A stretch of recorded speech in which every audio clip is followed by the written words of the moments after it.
Hello everyone, welcome to the Ginger Snaps here's month of Horror-WEEN, while I will be discussing the Halloween franchise throughout the whole month of October.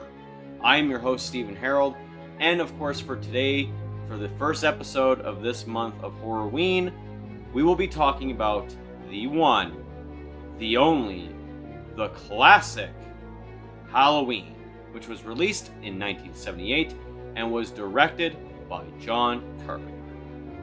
A movie that was made for only $300,000, this film would gross over $70 million worldwide.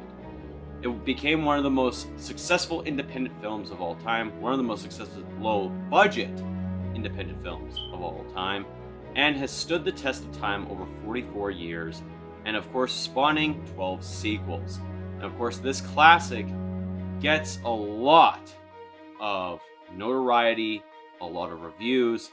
Obviously, as we all know, everyone loves this movie, but what makes this film so great, in my perspective? That's why I'm here to talk about it, guys. So, let's get into John Carpenter's Halloween. The story itself, obviously, is very much well known in the horror genre.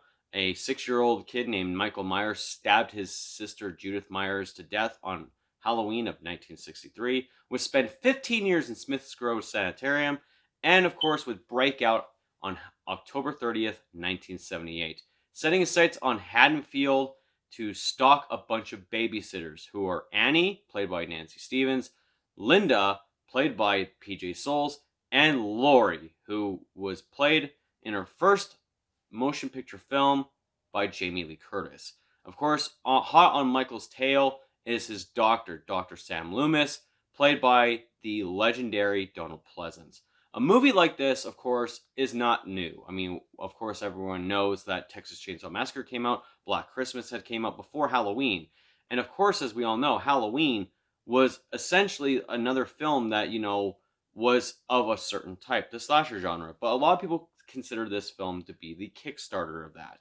With a story, of course, that is almost merely similar to Black Christmas, it seemed something that just hit fans in a way that no one has expected. And of course, after 44 years, a story like this just shows that it stood the test of time. It is easily remembered, it is easily cherished, and it's one of the reasons why a story like this, that Deborah Hill and John Carpenter had came up with, had wrote and shot, and had actors who acted it in a certain way very good. But of course, as we all know, with a story like Halloween, it's one of the films that, of course, deserves that title of being a classic. And it deserves that rightfully so.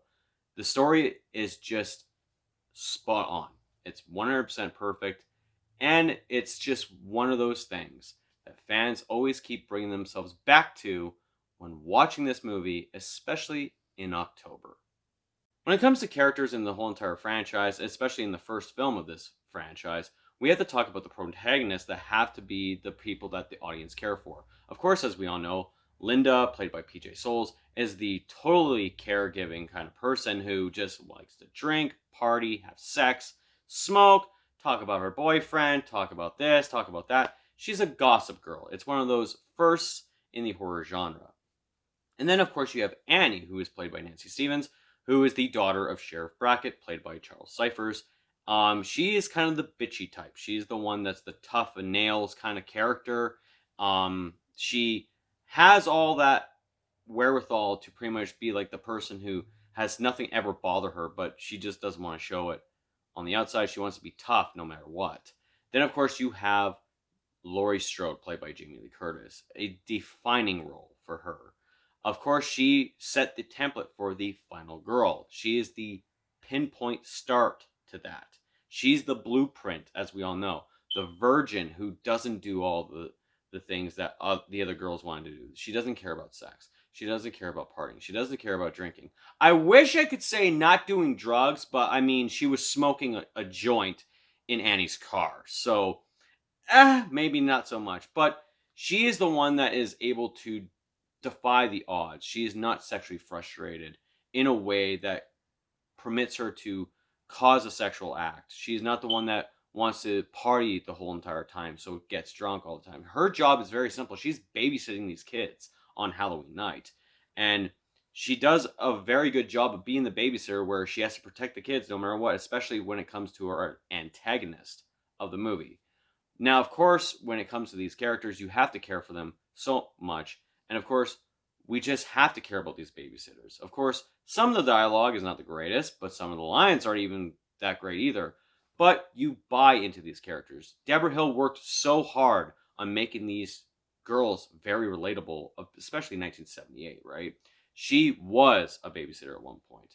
So, of course, she could relate to them. And that's why a lot of people related to Laurie Strode, related to Linda, related to Annie. And they are great characters for that.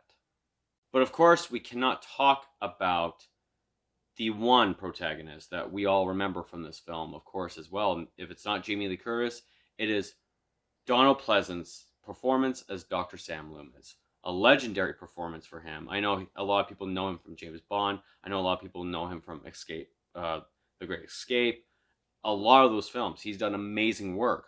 But when Donald Pleasence's name is mentioned in the horror genre, everyone immediately thinks of Halloween. They think of Dr. Sam Loomis. His performance in this movie just stole the show. Now, as we all know, if you don't know, which is kind of odd, of course, Donald Pleasence was not John Carpenter's first choice. It was actually Christopher Lee or Peter Cushing. But Christopher Lee turned it down, and then later on in his career, he would even go on record to say it was the biggest mistake he ever made.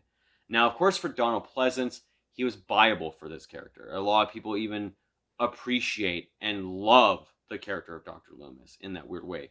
In Halloween, this film itself, this is his best performance.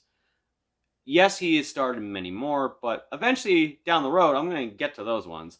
But this is obviously the performance that made him even bigger of a star than ever before.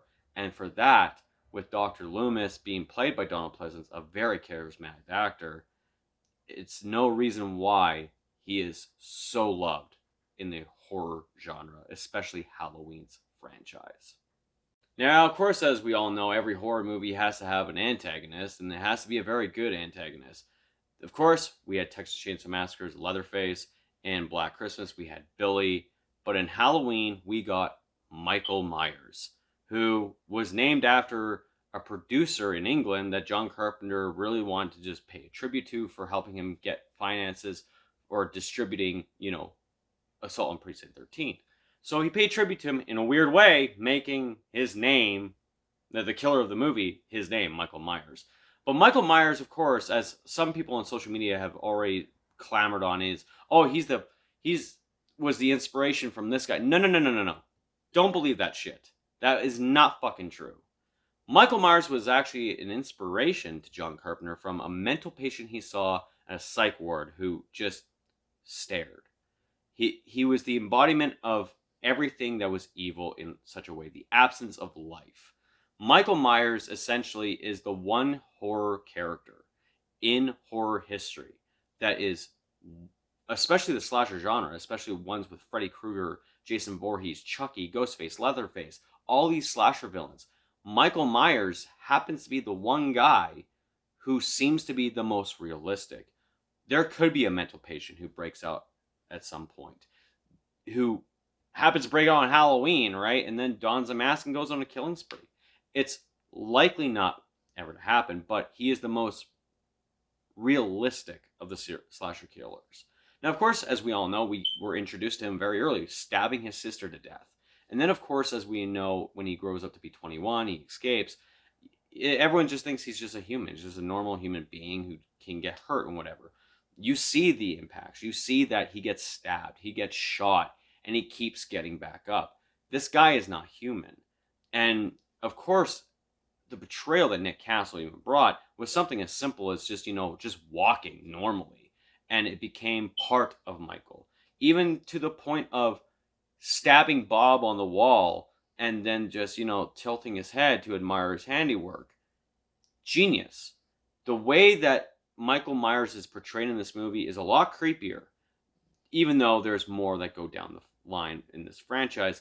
But of course, there was a big impression on Michael Myers, and he has left an enduring legacy in the horror genre. One of the most beloved slasher villains. Now, of course, when it comes to production of this movie had some problems. Of course, as we all know, it was shot in the springtime. They couldn't get pumpkins, so they found some squashes and painted them orange. The leaves had to be recycled every single time. So every time they threw leaves on the ground, they had to go pick them right back up and then do another scene. Of course, it is very noticeable that this movie is not in October. This movie is very much in the springtime in LA, right? It's just obvious, or in California. But of course, it's the one Halloween movie that doesn't really feel like Halloween. It doesn't have that Halloween atmosphere in a way. But of course, one of the most obvious production things that had happened in this film, of course, as we all know, was the introduction of Michael's mask.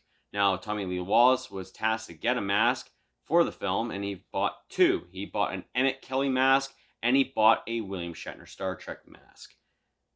The Emmett Kelly mask looked creepy enough, as they all said. It looked creepy enough.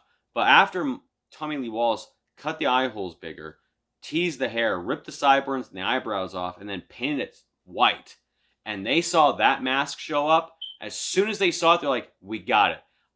It's not even a happy accident. It's just something that, they wanted to do with such a small budget. I believe they bought the mask for only like $1. And it took probably Tommy Lee Wallace like 3 hours to do.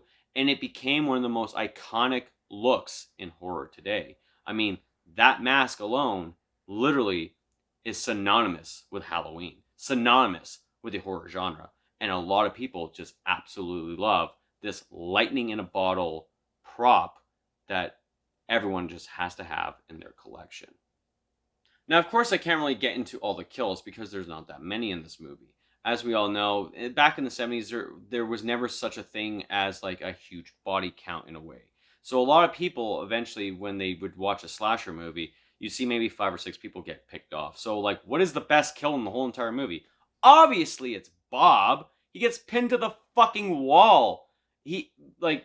With a knife, and it just doesn't fall. I mean, it makes no logical fucking sense whatsoever, but it's still one of the best things. Now, of course, in this movie, there's barely any blood, but it didn't need blood. John Carpenter has always said, I don't need that blood.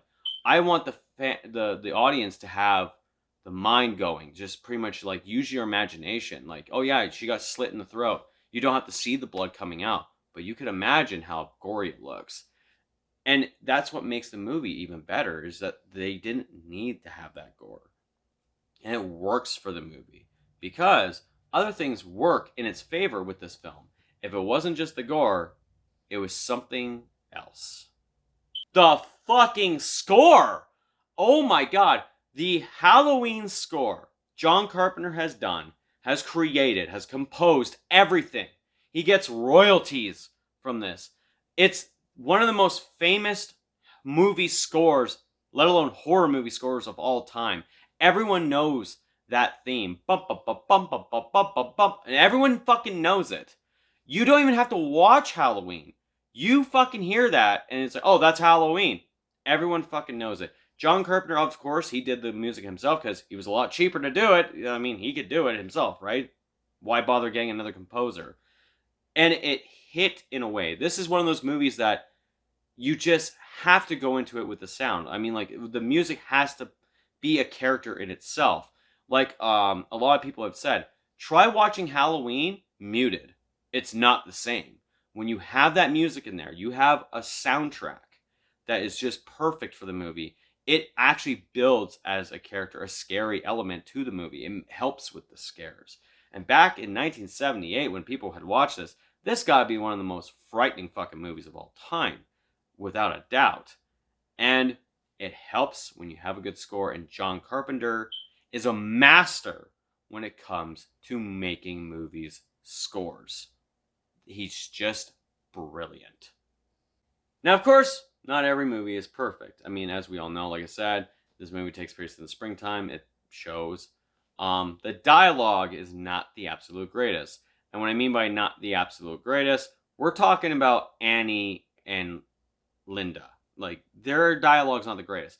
The fact that Annie, like, kind of sometimes overshoots her lines, or she says it in such a monotone way, and then you got Linda, who practically is just totally Totally. It gets repetitive after a while. But when it comes to the other things that maybe just doesn't sit right, of course, like I said, is this is one of the least Halloween looking films of all time. I mean, you gotta remember, Laurie gets home and she sees trick-or-treaters in broad daylight. And then it's nighttime, there are no trick-or-treaters whatsoever. I'm like, what the fuck? Where'd they all go?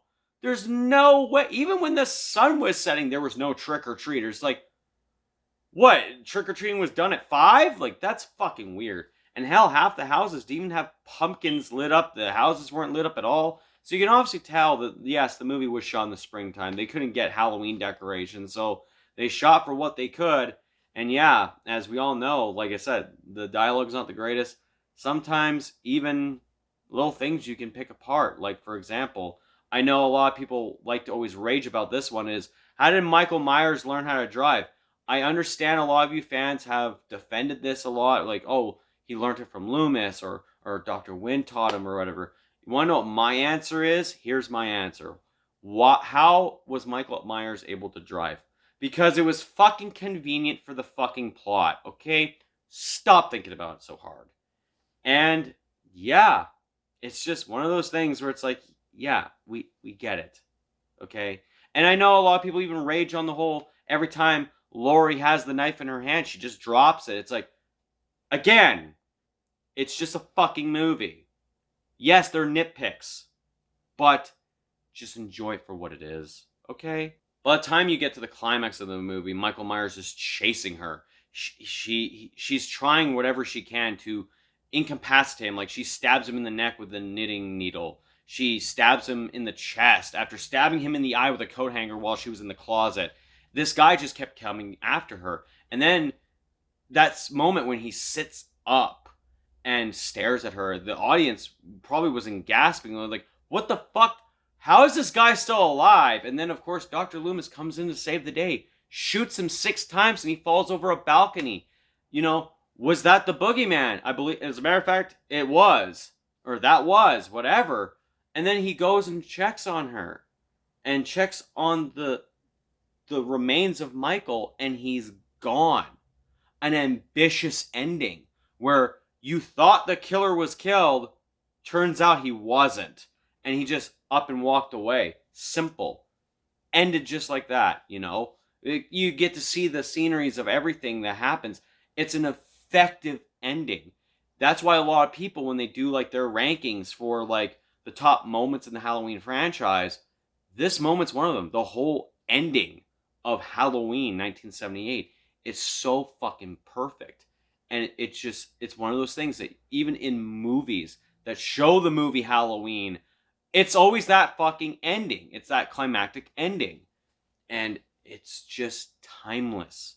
Every fucking time you see it, you just love it every single time it comes up. This movie, of course, 44 years old, it's just stood the test of time. It's just one of the most classic films you can watch. If you don't even watch it on Halloween or you watch it in October, I'm pretty sure you'll watch it even any other day of the month, of the year in particular. This movie earns the right to be a classic. It's one of John Carpenter's masterpieces. Yes, it's not a perfect film, but no fucking film is perfect. Either way. But a lot of Halloween fans will sit there and say, it's a perfect 10. It's anything. It's a higher rating than any of the other movies in the franchise. Just rightfully so. But you'll never see one person sit there and say, Halloween sucks, it's a 1 out of 10. You'll never see it because it's that much of a classic. This movie also kick-started this slasher genre in such a way that there were so many fucking imitators. You can tell that Halloween was such a hit and has stood the test of time and is still one of the classics when you have multiple imitators that come out right after. Halloween was a success in 1978 and has grown over the last 44 years. And there's a reason why this movie is hailed as one of the greatest horror movies of all time. So, for my rating, I'm going to give John Carpenter's Halloween a 9.5 out of 10. So tell me, guys, what do you think of Halloween? Is it a classic to you? Is it one of the best in the franchise? Is it one of the best of the genre it has to offer? Let me know in the comments down below. Make sure, if you like this video as well, to also hit that thumbs up and subscribe for more spooky content this year. Also, make sure you hit that bell notification so you can get notified every single time this month of a new video coming out. Like I said, it's the whole Halloween franchise, and all you Halloween fans, you're probably going to want to know my opinion on all these other films. But that's it from me, guys. This has been the first edition of the Ginger Snap Series Month of Horror-WEEN 2022.